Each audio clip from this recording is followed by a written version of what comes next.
তৃণমূল নেতা রাজ্জাক খানের খুনের প্রতিবাদে ভাঙড়ের রাজপথে তৃণমূল কংগ্রেসের প্রতিবাদ সভা। ক্যানিং পূর্বের বিধায়ক এবং ভাঙড়ের পর্যবেক্ষক শওকত মোল্লা এই প্রতিবাদ সভায় নেতৃত্ব দেবেন। এবং আজকে এই রাজ্জাক খান খুনে ইতিমধ্যে 7 জনকে গ্রেপ্তার করা হয়েছে।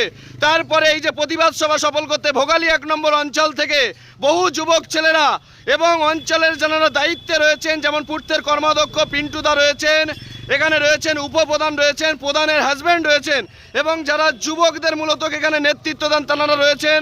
সেই ছবি আপনাদের মাঝে তুলে ধরার চেষ্টা করছি।